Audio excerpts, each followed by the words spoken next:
தம் கிருபை பெரிதல்லோ என் ஜீவனிலும் அதே இம்மட்டும் காத்ததுவே இன்னும் தேவை கிருபை தாருமே.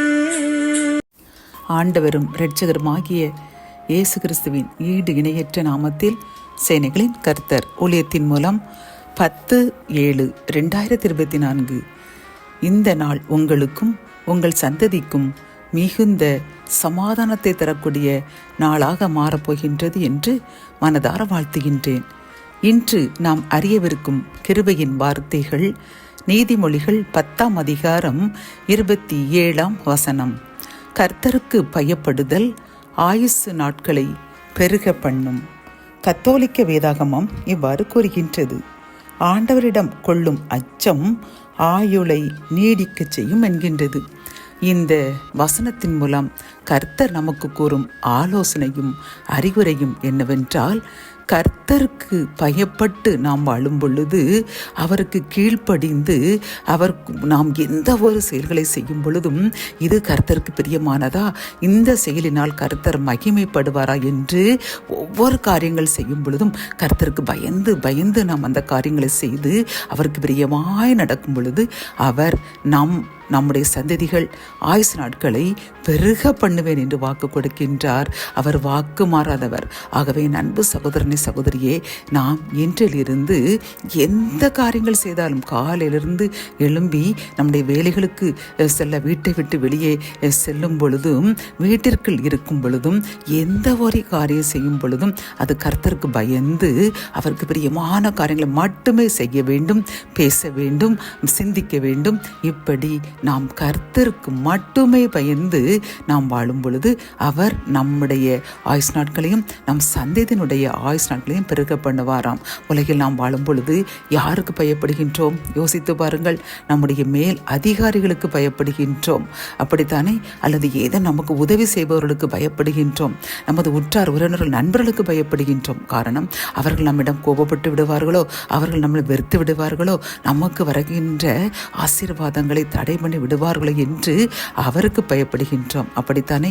அப்படியில்லை அன்பு சகோதரனே சகோதரியே, அவர்களுக்கு பயப்படுதல் கண்ணியை வருவிக்கும், மனுஷனுக்கு பயப்படுதல் கண்ணியை வருவிக்கும் என்று வேதாகமம் தெளிவாக கூறுகின்றது. ஆகவே நாம் இப்படி மனிதர்களுக்கு பயப்பட்டு அவர்களை பெருமைப்படுத்த வேண்டும், அவர்களுடைய அன்பை பெற வேண்டும், அவர்கள் நமக்கு ஏதேனும் நன்மை செய்வார்களா என்று அவர்களை பயந்து அவர்களை பிரியப்படுத்த வேண்டும் என்று வாழ்கின்ற வாழ்க்கையை நம் அடியோடு விட்டு விட்டு கர்த்தரை மட்டுமே நம்பி அவருக்கு மட்டுமே பயந்து அவர் என்னென்ன விருப்பப்படுகின்றார்களோ அவருடைய கற்பனைகளையும் அவருடைய கட்டளைகளையும் கீழ்ப்படிந்து நடப்போம். இன்றே ஒரு சில ஆசீர்வாதங்கள் நமக்கு தடையாயிருந்து, என்று இந்த ஆசீர்வாதம் என் கையில் கிடைக்கப் போகிறது, என்று இந்த ஆசீர்வாதத்தை நான் பார்க்க போகிறேன் என்று கலங்கி நிற்கின்றோம் அல்லவா? நாம் இன்றிலிருந்து மனிதர்களுக்கு பயப்படுவதை விட்டுவிட்டு கர்த்தருக்கு மட்டுமே பயப்படுவோம், அவரது வேதத்திற்கு மட்டுமே பயப்படுவோம், அவருடைய கற்பனைகளும் கட்டளைக்கு மட்டுமே பயந்து அதன்படி வாழுவோம். ஆசீர்வாத தடைகள் நீங்கி ஆயுசு நாட்கள் பெருக பண்ணி மகிழ்ச்சியாக வாழுவோம். ஜெபம். என் அன்பு தகப்பனை, இந்த வசனத்தின் மூலமாக அப்பா, நாங்கள் உமக்கு மட்டுமே பயந்து வாழ்ந்தோம் என்றால்தான் எங்களுடைய ஆயுசு நாட்கள் நீர் பெருக பண்ணுவீர், நாங்கள் உலகத்தில் வாழும் நாட்களில் மகிழ்ச்சியோடு வாழ முடியும் என்று எங்களுக்கு அருமையாக கற்றுக் கொடுத்திருக்கீங்க அப்பா.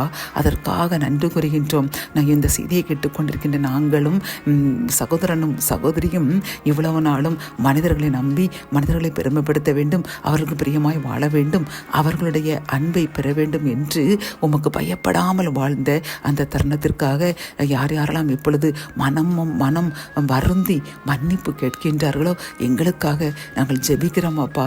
எங்களையும் அப்பா, நாங்கள் செய்த பயமில்லாமல் உமக்கு பிரியமற்ற காரியங்கள் செய்த அந்த காரியங்களை இப்பொழுது அறிக்கையிடுகின்றப்பா, மனமாற மன்னிப்பு கேட்கின்றோம் அப்பா. மன்னிக்கும் தெய்வம், நாங்கள் உமக்கு பிரியமற்ற காரியங்களை செய்த அந்த செயல்களை எல்லாம் மன்னித்து அப்பா, நீங்கள் அதை உங்கள் மனதிலிருந்து எடுத்து போட்டு அப்பா, எங்களை கர்த்தாவே உமக்கு பிரியமான பாத்திரமாக மாற்றுங்க. உமக்கு பயந்து வாழும் வாழ்க்கையை தாங்க. அதன் மூலமாக எங்களையும் எங்கள் சந்ததியினுடைய ஆயுசு நாட்களையும் பெருக பண்ணுங்க. மீட்பர் இயேசுவின் மூலம் ஜெபம் கேளும் நல்ல தகப்பனே. ஆமென்.